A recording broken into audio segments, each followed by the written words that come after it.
प्रत्येकाची सकाळ वेगळी असते. कोणाची सकाळ गावातल्या पक्ष्यांच्या आवाजाने होते, तर कोणाची शेतातल्या मोकळ्या हवेत. पण माझ्यासारख्या शहरात राहणाऱ्या मुलाची सकाळ ती होते अलार्म बंद करून किंवा बाहेर रस्त्यावर जाणाऱ्या गाड्यांच्या हॉर्नने.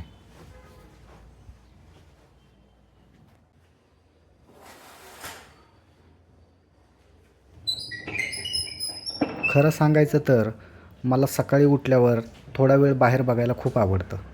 पण शहरात राहताना एक गोष्ट मात्र नक्की जाणवते. जेव्हा आपण खिडकी उघडतो तेव्हा आपल्याला मिळणारी हवा ही फ्रेश नसते. कधी गाड्यांचा आवाज, कधी धूर, कधी हॉर्न. गावाकडे सकाळी खिडकी उघडली की हवा वेगळीच असते. इथे मात्र सकाळ सुरू होण्याआधी शहर जागं झालेलं असतं.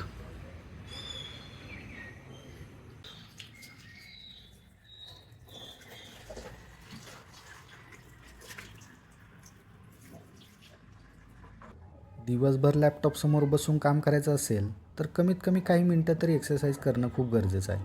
कारण ऑफिसमध्ये गेल्यावर आपलं शरीर एका खुर्चीला आणि डोकं लॅपटॉपला जोडलेलं असतं. म्हणून सकाळचा हा थोडासा एक्सरसाइज माझ्यासाठी खूप जास्त इम्पॉर्टंट आहे.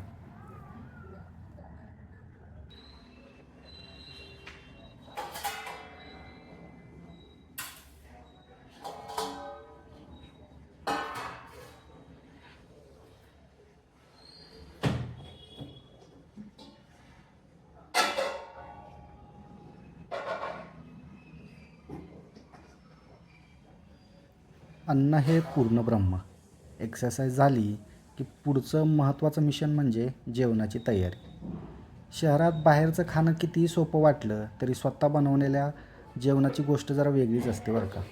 आणि वर्किंग लाईफमध्ये स्वयंपाक करणं ही सुद्धा एक स्किलच आहे.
आणि अशा प्रकारे आपला स्वयंपाक बनवून एकदम रेडी झालेला आहे.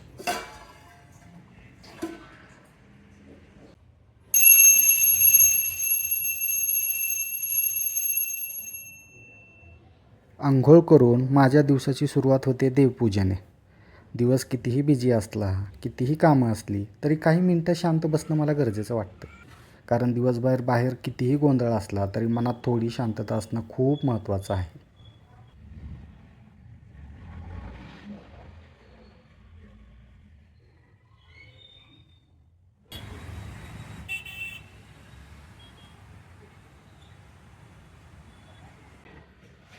ऑफिसमध्ये आलं की सगळ्यात पहिलं काम म्हणजे लॅपटॉप सुरू करणे आणि त्याच्यानंतर अर्थातच चहा.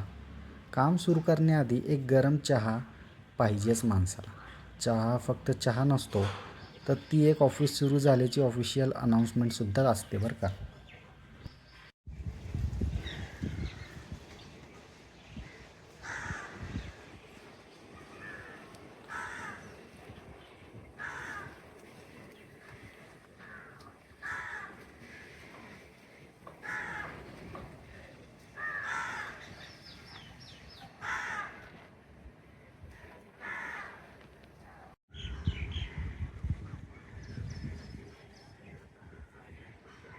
दुपारचं जेवण झालं की काही मिनिटांसाठी निसर्गाच्या सानिध्यात जाऊन बसत असतो. आमच्या ऑफिसच्या वरतून हे दिसणारं हिरवंगार दृश्य मला खूप आवडतं.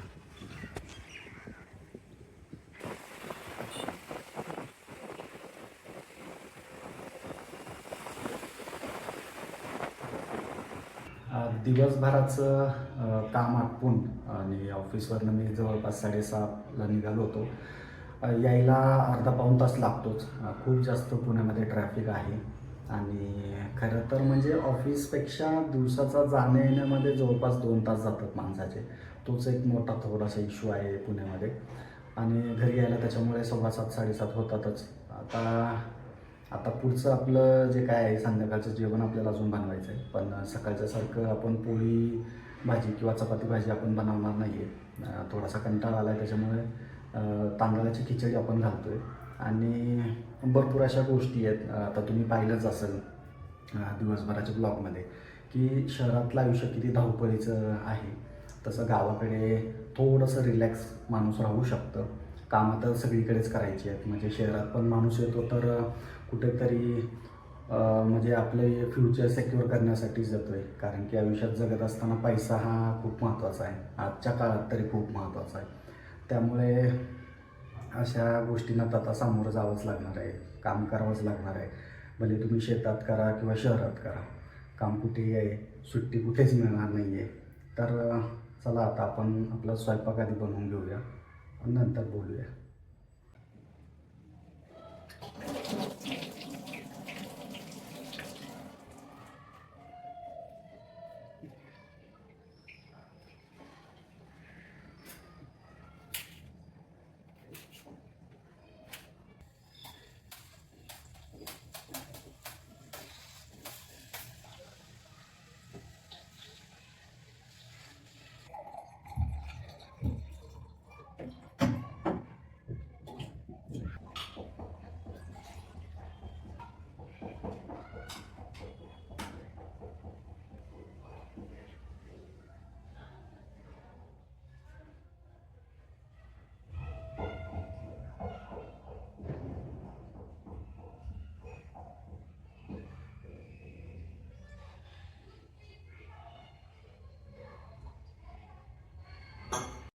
तर जस्ट आत्ताच पोटभर जेवण झालं आहे आणि कामही आवरून घेतलं.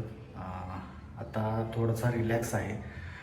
शहरात थोडंसं जेवणाची वेळ ही 9-10च्या आसपास जाते. का थोडासा उशिराच इथले लोक जेवतात. तसं पाहिलं तर गावाकडे त्याच्या कम्पॅरेटिव्हली लोक पटकन जेवतात. म्हणजे साधारण 6-6:30ला शेतातनं लोक घरी आल्यानंतर 8-8:30पर्यंत त्यांची जेवणं उरकून ते झोपायलाही जातात.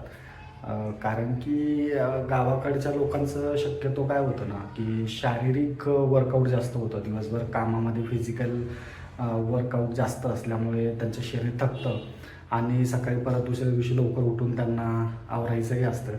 त्यामुळे गावाकडची लोकं जरा पटकन झोपतात. तर आजचा माझा जो काही ब्लॉग होता म्हणजे मी प्रयत्न करतो त्याच्यात इम्प्रोवाईज करण्याचा. ज्या काही झालेल्या चुका आहेत, अजून काही त्याच्यामध्ये नवीन गोष्टी मला दाखवता येत असतील तर त्या मी दाखवण्याचा प्रयत्न करतो आहे. आणि तुम्हाला माझा हा डेली रुटीन पुण्यातलं म्हणजे हे शहरातलं असं नाही आहे की हे प्रत्येकालाच आवडेल. कारण की ह्युमन मेंटॅलिटी आहे. इथे प्रत्येकाचे विचार आवड ही वेगवेगळी आहे. तर कदाचित गावाकडच्या लोकांना शहराची आवड असेल किंवा नसेलही. पण म्हणजे माझ्या पद्धतीने मला जसं दाखवता आलं त्या पद्धतीने मी दाखवलं आहे आणि अपेक्षा करतो की तुम्हाला हा ब्लॉग तरी थोडा आवडलाच असेल आणि याच्यामध्ये अजून काही इम्प्रूव्हमेंट्स मी करायच्या किंवा करायला पाहिजेत. जर असं तुम्हाला वाटत असेल तर मला कमेंट करून त्या गोष्टी सुचवत जा. मी त्याच्यावरती नक्कीच थोडंसं नाही का म्हणजे अजून काहीतरी शिकून त्याच्यावरती इम्प्रोवाईज करण्याचा प्रयत्न नक्कीच करेल. आणि परत एकदा सर्वांचे धन्यवाद. जी लोक माझे ब्लॉग्स पाहत आहे त्यांचा मी खूप मनापासून आभारी आहे आणि असंच नवीन नवीन ब्लॉग्स मी तुमच्यासाठी घेऊन येत जाईल. नंतर हे तरी शहरातले झाले. जसं मी गावाकडे जाईल सुट्ट्यांना त्यावेळी मी गावाकडच्याही बऱ्याच गोष्टी दाखवण्याचा तुम्हाला प्रयत्न करेल. त्यामुळे आपल्या चॅनलला जर सबस्क्राईब केलेलं नसेल तर सबस्क्राईब करून घ्या आणि भेटूयात पुढच्या व्हिडिओमध्ये. तोपर्यंत धन्यवाद.